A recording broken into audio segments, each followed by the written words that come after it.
that person, that friend of yours, ambaye mko in the same age bracket, ambaye anakuambia you can do ABCD, you can go and involve yourself in things that don't add value. Hajaikuwa na experience yote in his life.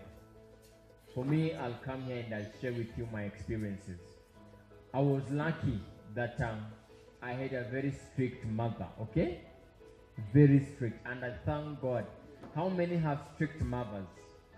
Your mother ni ule ngori. Sindio? They really help. If you don't have a strict parent, you are in for a lot of trouble. And if you don't have anybody who can talk sense into your life, look for one. So remember jana, getting a mentor. Sindio? Somebody who can mentor you, somebody who can encourage you, somebody who can tell you, hey, you are wrong. And we've talked about premarital sex. Talked about peer pressure leading you into premarital sex. Apart from what premarital sex will do to you, HIV, AIDS, STDs, mnazijua, sindio? Early pregnancies and unwanted pregnancies. It does so much harm to your future life. Imagine at this age, you become pregnant. By the time you are 25 years old, your son or daughter is 10 years. Mkitembea naye na unauliza, ni brother kama ni sister yako, hata unaogopa kwa ngombe, usiniite mom. The people who do that, isn't it? They have big children, but hawataki kutoa because they messed up. I don't want you to mess up. Young men, the same thing. Today, right now, I want us to talk about positive peer influence. Now, what is positive peer influence? Nianze huko nyuma. You have 3 more years or 2 more years to finish your 4th form, isn't it? You need to have a friend who's telling you, hey, you must get an A. An A is our target. Positive peer influence will help you set goals, isn't it? Anakwambia, hey, but the last mock, hatukufanya hii mock to set our standards, and you work at it. Did I tell you how I managed to pay my university school fees? Did I? This is what happened. I was living in a hostel. That place, we had a water problem. And there was nobody who was willing to fetch water kutoka huko nje kupeleka juu kwa floor ya kwanza ili wageni watumie. I took over that role and I joined that hostel. And I would clean all over. And at my university, I've managed to join my first semester in May 2010. I'd saved some money, I paid. During that time, I went to live at AIC Ziwani Hostel. I started to do that manual job of cleaning and carrying water. One day, a missionary woman from Tanzania came with street children, orphans, to come and record some music in Nairobi. They stayed at our hostel for 2 weeks. And for 2 weeks, I served them diligently. I would fetch water for those kids. I would clean after them. I would do everything I would do. They would go to bed, leave me cleaning. When they wake up, I'm already up. And this woman was just looking at me. When the kids were leaving, they were like, hey Charles, twende na wewe. Twende tukaishi na wewe Tanzania. Unaishi Kenya kufanya nini? I can't go with you to Tanzania.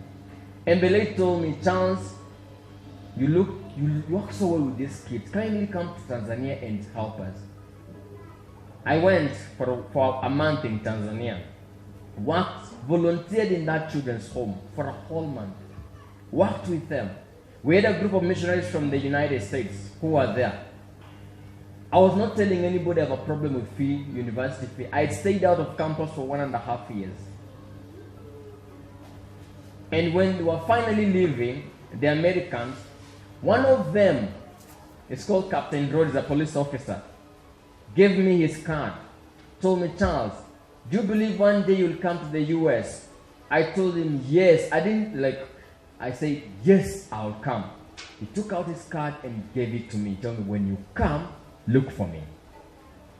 That was a lifeline I wanted. We began communicating with Rodney over emails. And one day he asked me, how is school? And I gathered the courage and told him that I've been out of school the last 1.5 years because of school. Why have you never told me? I would have paid your fee, your university fee, long time ago. And that is when God paid my entire university fee until I cleared law school. He paid for my Kenya School of Law, 190,000. He came to Kenya, went to visit my mom in the village, the first Muzungu to step in our home, courtesy of what? Volunteering and following the right path. It has fruits. You're going to enjoy. Imagine yourself, you are out of your teenage years. Umemaliza 18, 19, 20, 21, 22, 23, 24, 25. What are you doing? Who are you at 25? Will you be that young man who failed to work hard in school due to negative peer influence, finished high school miraculously, got a D minus, you can't be employed anywhere, you can't go to college, and then what do you do next? Unaanza kupiga matatu, mbao mbao. Wakati wote umelala saa 10, saa 9 ya usiku, wewe bado unangangana kupiga nini? Gari. And you had an opportunity to work very hard in school. I'm not talking about our friends in the industry. I work with them. I represent them in court, okay? But you look at the kind of struggles they go through, you feel pain. When you look at how they're being harassed by the police, you feel so bad. The other day I was supposed to go and rescue some of them walikuwa wameshikwa pale kwa stage. When the police wanapigwa mpaka na people, hey, police, you are violating their rights. They're not supposed to be beaten. Even if they have committed an offense, you need to book them in, charge them in a court of law, let the court take its process, let them be found guilty, and they will pay a fine or they will serve a sentence. But you cannot beat them. It's a hard life. Or you're a young lady, 25 years, 10 years from now you'll be 25 years. Who will you be? Do you have a friend who is telling you at this hour, let us think big. Let us think beyond our horizons. Sindio? Let us go, let us stretch ourselves and work hard. Work hard in school. Keep good friends, isn't it? Set goals so that you may be able to excel in life. Keep those friends who challenge you. When I was in high school, I kept friends who will challenge me. Friends who will pass so highly than I am passing. Friends who are talented and I admire their talent. I don't like keeping people who don't try harder. I want people who are trying to do something extra. I admire that in them and I emulate what they are doing. When I was in high school, I wasn't good in mathematics. Okay? Thank you for this, Markman. I got a D+ in mathematics. I got a what? A D+. And I'm not saying that to be proud of it. I wish I could have worked hard and gotten a B or something. But I was weak in mathematics. I was weak in physics. By the physics in year 10 pure form 1, I never used to attend class. What are they talking about? Seriously, velocity. Velocity ni nini? I calculate the velocity. I'm like, this just now. You understand? But I never despaired. I remember I had a friend who, Samson Odindi. He was so good in math. Alikuwa anafanya mpaka nashangaa, unapataje hiyo hesabu? And he really helped me until I had a D+. Kama si yeye ningepata E hesabu. You understand? And for me, I was so good in English, Tupai tukebe English na jatuyo ni walk in the park. Kiswahili, walk in the park. History and government, walk in the park. Chemistry was good because at least finally I had a B+ in chemistry. But I did not keep those friends who would tell me, oh, by the way, I've remembered. When I was going to school, I met some of my friends about to go to now primary. Now how to enter high school? When you go niambia nini? Unang'ana masomo. Wewe ng'ang'ana, wewe tufanye kibarua pamoja. Wewe tulimie watu kwa mashamba pamoja. They discourage you. Friends who discourage you from pursuing your dreams are a negative influence, isn't it? You stay away from them. Stay with people who think big and encourage you. Those friends who tell me that I'm just going to school, then I'll become like any other Form 4 leaver, do nothing, remain in the village, become nothing. No, I never kept their company. In fact, I used to tell them that one day I will be the president of the Republic of Kenya. That was my biggest dream. What is your big dream? I wanted that I would count myself by 2037. I should be running for president of the Republic of Kenya. That was my dream. Now, if I had people who tell me, do you think I can make a president? Do you think I can make a good president? You see, some of you are not believing, like, so you keep friends who inspire you, isn't it?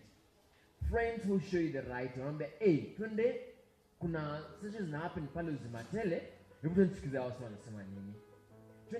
Twende convention. I used to go for the CU convention every year. We didn't have money. Tungechangiana. Tuna save. We get money to attend the annual Christian Union Convention. We would go for crusades and missions in church. Tungeimba kwaya. Kuna wale vijana ambao nje sasa nyinyi mko kwa dance school, si ndio? Sisi ni wale wa kuimba kwaya. Wewe imagine uko high school lakini uko mbele watu wanacheza. And you're singing. That is good company, isn't it? It keeps you on the line. So keep friends who help you to think big. Friends who help you to set goals for your life. Friends who inspire you. They tell you we can make it. We can do it. We can become great. We can do bigger things than we ever imagined. Okay? Sawa. My name is Sharon Wanjiro from Uzimatele Community Church. I'm 16 years old, and this day it was a holiday club, and me, in what I have learned in this holiday club, it is very interesting when you concentrate in that particular class. It is very interesting, and you learn many things, and you are confident and able to ask many questions. And for me, it has helped me with many questions. Yeah, and they have answered all my questions. So I urge you as a teenager or a youth, if you hear of anything doing with holiday clubs, just come. It's not only about preaching, but it will help you in your life and your future. Thank you.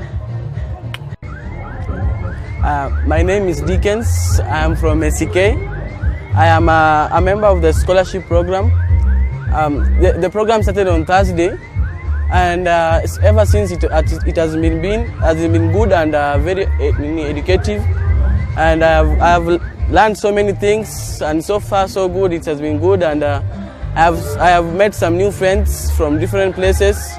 And what I can encourage other teenagers is that to join such programs so as to help them to develop their life skills and how to cope with life challenges such as drugs and any sort of things. Thank you. I'm Ivan Somondi. I learned from Rubate High School. This all-day club program started in 2014. It has gone for almost 4 years. Our program members always bring us different mentors to enable us and transform our lives through the words they tell us. They mentor us, and it has changed our life positively. To other youths, to other youths, we may encourage them to always attend such clubs, because when they attend these clubs, their lives will be transformed and they will be good people in future. My name is Purity. I'm from Lighthouse Church. I'm a scholar to Uzimatele. The program started on Thursday. It was fun. We learned a lot. There were classes which really encouraged us. Also, we had dancing sessions where we improve our talents. Again, we were told to invite friends. So this saves them from doing other things that would have made them stray. But I thank God for this program because it encourages us. It encourages us as students, because as we break off for school, it equips us with skills. And also we had a lot of questions. Many of them were answered. Yeah, that's all. Thank you. My desire in life is to speak to as many young people as possible. And attending such a kind of events whereby we speak to young people, we inspire them, I could do anything to be where young people are. And I'm so grateful to Uzimatele Community Church for giving me the opportunity to speak to them. We've discussed so many things, from peer influence. We've talked about peer being pause, examine, eliminate, resolve. We talked about careers. How do you choose a career that is suited for you? We've spoken about sexuality, young girls involving themselves in premarital sex. We've discussed so many things, and we continue to do that because we love these young people. We want them to excel. We want them to be inspired. We tell them our stories. How have we overcome? How did we get from point A to point B? How did I become an advocate? And right now, I'm able to earn a living through my legal practice. And that one alone inspires them. I've emphasized the importance of education. I've told them education pays. Do everything but go to school. Become a dancer but go to school. Become a musician but go to school. When you go to school, your mind is opened and you're able to think broadly, widely, and be somebody of value to this society. Thank you so much. Don't forget to subscribe to our YouTube channel. We are discussing these issues. And make sure that this is the place you can get all the information you need. As a teenager, as a young adult, if you need anything, come to us. We'll work with you. God bless you. Coach Aholi is always mindful of your well-being.